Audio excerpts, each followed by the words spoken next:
नमस्कार, मैं आरती वर्मा और इस वक्त मैं मौजूद हूँ रेशम माजरी में। जी आपको बता दें, चुनावी दौर है और सभी प्रत्याशी मैदान में ताल ठोकने के लिए उतर चुके हैं।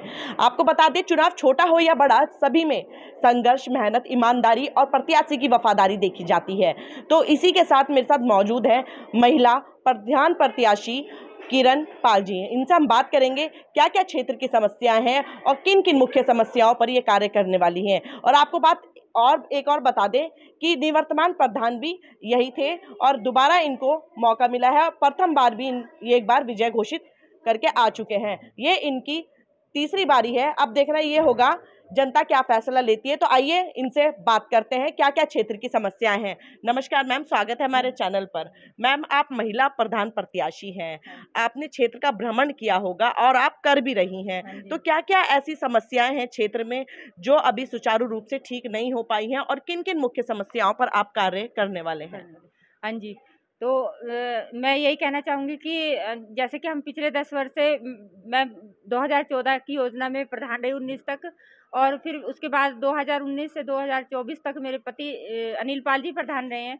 तो हमारे ग्राम सभा में ऐसी कोई समस्या अब बड़ी समस्या कोई रही नहीं है। हमने लगभग विकास कार्य पूरे 10 साल में बहुत विकास कार्य किए हैं। तो कोई पेयजल की समस्याएं हमने सब हल कर दी हैं। और ये बोलते हैं रोड की जो सीसी रोड है, अंदर के रोड हैं या फिर मुखिया मार्ग जो भी है, उनकी समस्याएं सारी हमने सीसी रोड सब बना दिए हैं।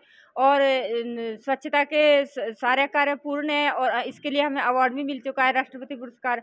तो फिलहाल में कोई बहुत बड़ी समस्याएं तो नहीं है, पर हाँ, क्योंकि समय के साथ साथ समस्याएं आती रहती हैं, विकास कार्य लगातार चलता ही है, तो जो भी समस्याएं आती रहेंगी हम उनको का निस्तारण करते रहेंगे।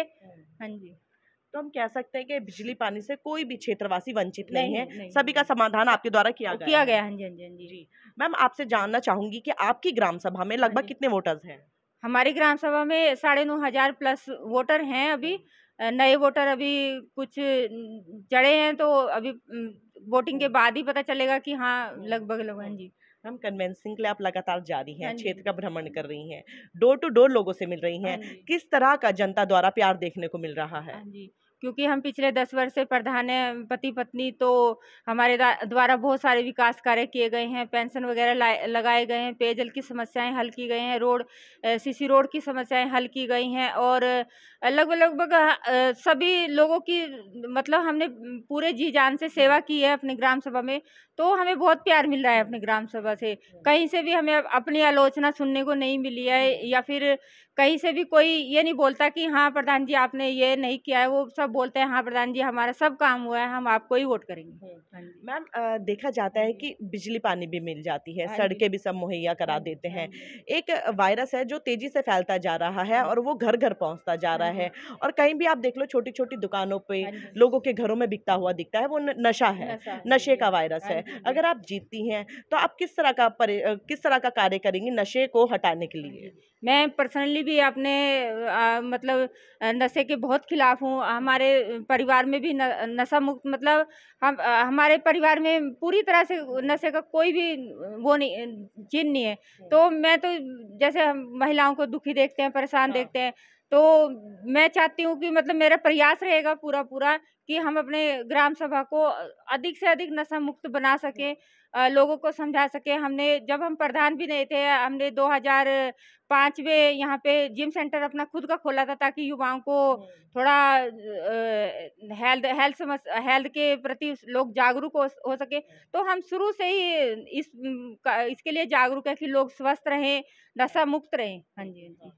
स्वस्थ रहेंगे और नशे की तरफ उनका ध्यान नहीं जाएगा। तरह तरह के गेम्स भी देखने को मिलते हैं, लोग फील्ड बनवा देते हैं। हाँ जी, हाँ जी। हमने खेल मैदान बनवाए हैं, अवैध कब्जा लोगों से छुड़ाया है। उसके लिए हमने ग्राम सभा के जो लोग अवैध कब्जा करके बैठे थे उनसे बुराई भी ली है।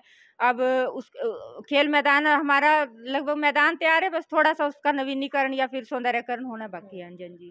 मैम, देखा जाता है एक बड़ी हानि देखने को मिलती है प्रत्याशी को, वो है कास्ट को लेकर के। आज के दौर में भी कुछ लोग ऐसी मानसिकता बनाए हुए हैं जो कास्ट को देखकर वोट करते हैं, जो समुदाय को देखकर वोट करते हैं। आप हमारी कास्ट के होंगे तो ही हम वोट करेंगे, आप किसी पर्टिकुलर कास्ट के होंगे तो ही वोट करेंगे।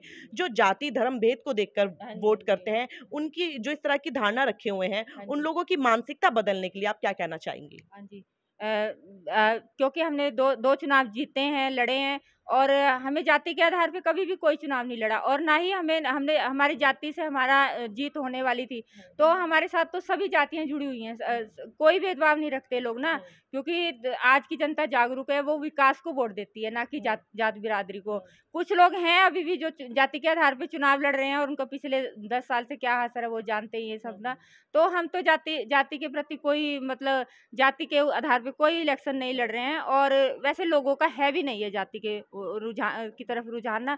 वो सब विकास को देखते हैं, तो हमें तो विकास के नाम पर ही वोट मिला है। हाँ जी, हाँ जी। मैम, आपका चुनाव निशान क्या है और आप जनता से किस तरह से अपील करती हैं? हाँ जी। हमारा चुनाव अनाज की बाली जो पहले ही स्थान पर आते हैं और हम जनता से यही अपील करेंगे कि विकास के नाम पे वोट दीजिए, ना कि किसी जाति बिरादरी के या किसी के दबाव में आकर, क्योंकि 5 साल के लिए प्रधान को चुना जाता है और एक बार जो चुना गया उसको दोबारा बदल नहीं सकते। अगर आप गलत चुनाव करते हैं तो फिर ये 5 साल के लिए झेलना हो जाता है और विकास कार्य वहीं के वहीं रुक जाते हैं। हाँ जी, हाँ जी। तो देख सकते हैं किस तरह से इन्होंने अपनी बातों को रखा है। तो ये थी हमारे साथ महिला प्रधान प्रत्याशी माजरी से। अब देखना ये होगा कि जीत का परचम झंडा कौन लहराता है और जनता किसे चुनती है। तो ऐसी ही खबरों के साथ आप हमारे साथ बने रहें। मैं आरती वर्मा, डोईवाला से।